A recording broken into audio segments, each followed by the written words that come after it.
Ya, Assalamualaikum warahmatullahi wabarakatuh.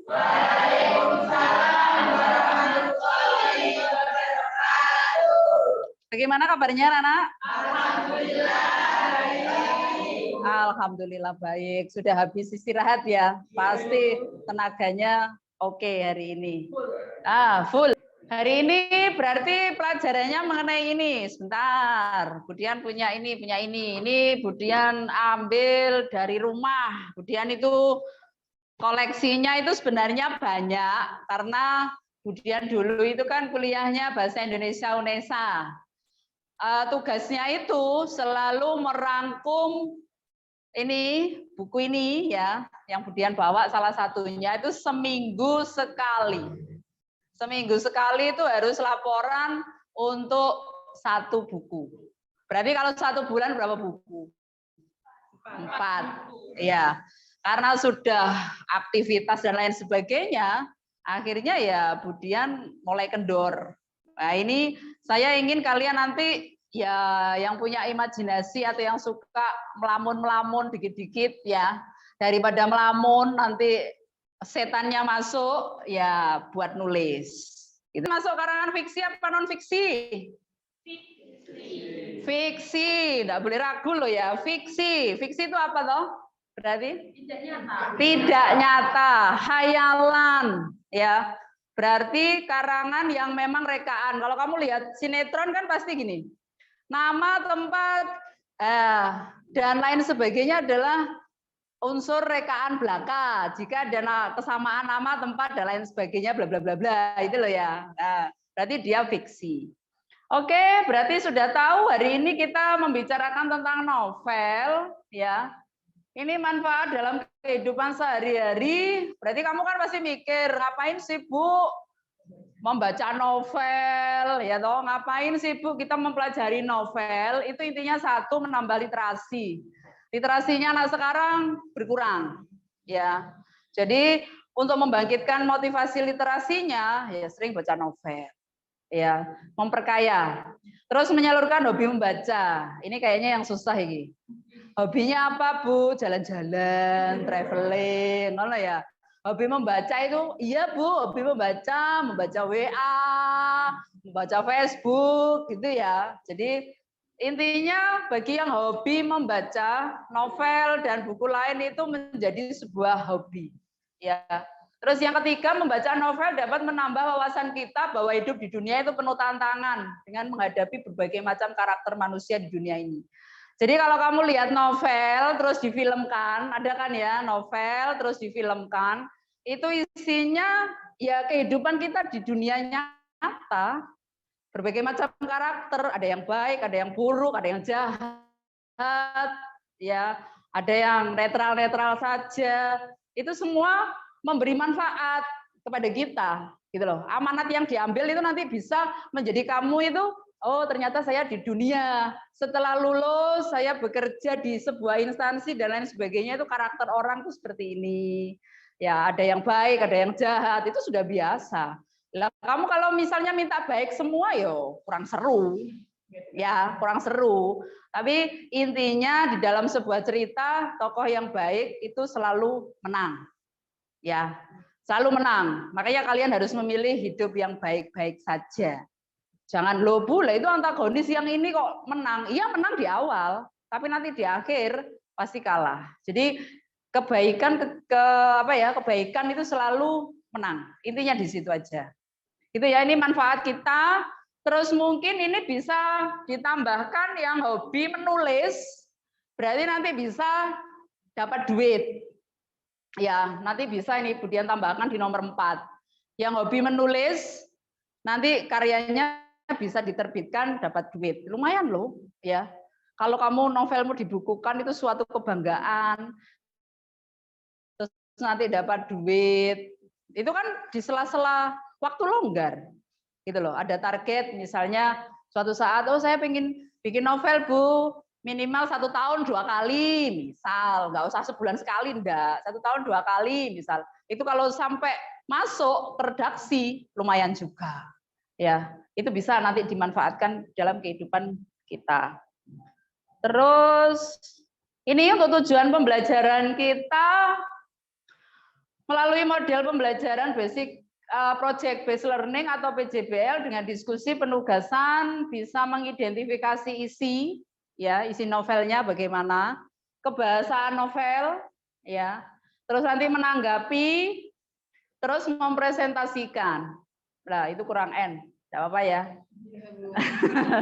Tapi masih bisa dipahami ya. Mempresentasikan, mengomentari dan merevisi hasil penyusunan novel. Jadi intinya nanti di sini dengan melakukan kegiatan dengan rasa ingin tahu, bertanggung jawab, disiplin dan dapat mengembangkan kemampuan berpikir tingkat tinggi serta dapat mengembangkan kemampuan berpikir kritis, kreatif, berkomunikasi, berkolaborasi dan berliterasi dengan baik. Berarti intinya kalian bisa membuat novel. Ya, jelas, berarti sekarang dibuka buku paket halaman 110. 110 buku paket itu di situ ada novel Ronggeng Dukuh Paruk. Novel itu sudah saya suruh baca kemarin ya. Berarti kan sudah bisa menganalisis ya, menganalisis dari unsur intrinsik dan kebahasaan dari novel Ronggeng Dukuh Paruk. Itu ya. Ini berarti Budian bagi kelompok dulu aja. Berarti 5 kelompok, temanya nanti Budian bersama-sama ya tema. Berarti gini, ini kelompok 1, kelompok 2, kelompok 3, kelompok 4, kelompok 5. Wes, silakan bergabung dengan kelompoknya. Duduknya nggak gini no. 1, 2, 3, 4, 5. Ya. Wes dibaca novelnya, sudah. Berarti sekarang tinggal menganalisis unsur intrinsiknya dulu. Halo semuanya, kami dari kelompok 3 akan mempresentasikan tentang novel Ronggeng Dukuh Paruk. Yang pertama ada unsur intrinsiknya, yang pertama ada tema. Di sini kita menggambarkan bahwa tema di sini itu adalah perjalanan hidup. Jadi perjalanan hidup dari Serintil dan juga Rasus serta tokoh-tokoh yang lain. Terus untuk alurnya, alur maju, ada latarnya yang utama itu Dukuh Paruk karena ini latar tempatnya Dukuh Paruk, latar waktunya jelas sore, malam dan juga pagi. Untuk latar suasananya ada tenang, tentram, gembira, bangga, bahagia, juga sedih. Tokoh-tokohnya, yang tokoh utamanya ada Rasus dan juga Serintil. Di sini mereka protagonis, terus ada peran pembantu, Dursun, Warta, Sakarya, Sakum, Sulam, dan masih banyak lagi. Untuk gaya bahasanya beberapa ada majas perumpamaan, buktinya seperti kata-kata seperti atau bagai, juga majas personifikasi, ada contoh telah lama mereka merindukan hamparan lumpur, juga majas metafora, meski hanya selebar telapak kaki, majas personifikasi sambil menjerit sejadi-jadinya. Terus ada sudut pandang di sini, novelnya menggunakan sudut pandang orang ketiga. Untuk amanatnya, setiap langkah dalam hidup harus berpegang teguh pada ilmu agama. Sekian dari kelompok kami. Terima kasih. Oke, tepuk tangan dulu untuk kelompok 3. Sudah. Oke, sudah. Berarti Ronggeng Dukuh Paruknya sudah terselesaikan, ya. Berarti tugas selanjutannya adalah novel yang Budian tampilkan itu adalah contoh. Berarti sekarang kembali ke duduknya dulu. Kembali dulu. Untuk tugas selanjutnya nggak bergerombol seperti ini.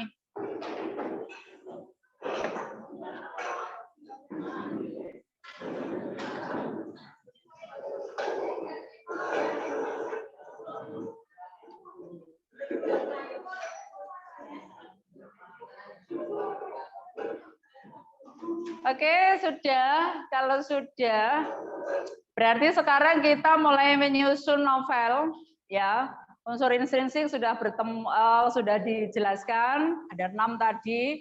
tema, tokoh, alur, sudut pandang, latar, amanat, gaya bahasa, unsur ekstrinsik berarti unsur yang dari luar.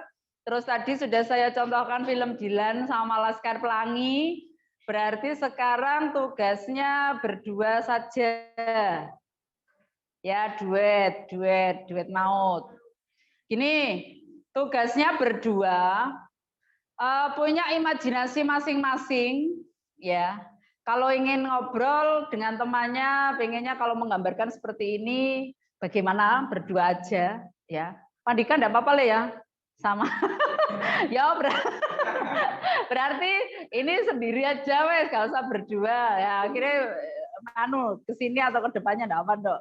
Jadi silakan dikerjakan sesuai dengan imajinasimu sendiri, angan-angan novel yang ingin kamu buat, ya. Temanya biasanya anak muda ini lah percintaan, remaja, ya boleh, ya wes biasanya untuk lagu-lagu itu ya patah hati dan lain sebagainya. Wes silakan sesuai dengan alur ya, alur orientasi menuju klimaks ya, anti klimaks, penyelesaian. Minimal dapat 2 lah, atau mungkin awalnya atau bikin sinopsisnya enggak apa-apa. Ya, nanti untuk pertahapnya gampang, kita belajar di luar itu untuk konsultasinya di WA silakan. Ada yang nggak paham tugasnya? Jadi kamu sekarang membuat novel, ya, novel remaja seusia kamu, minimal sesuai alur atau sinopsis yang ingin kamu utarakan. Setidaknya nanti kalau tidak jadi novel, jadi cerpen, ya. Kalau tidak jadi cerpen, jadi sinopsis, nanti Budian tempel di mading. Tuh. Waalaikumsalam warahmatullahi wabarakatuh. Saya Siska Pertimati. Saya Rahmalinda Yunita. Saya akan di sini kami akan mempresentasikan tentang membuat novel yang berjudul The Hidden atau yang tersembunyi. Tersembunyi itulah status salah seorang Gus di salah satu pondok pesantren terkenal di Jawa Timur bagi seorang Nadira. Abizar namanya atau kerap disapa Gus Abi oleh para santri. Statusnya yang sebenarnya adalah seorang yang halal untuk Dira.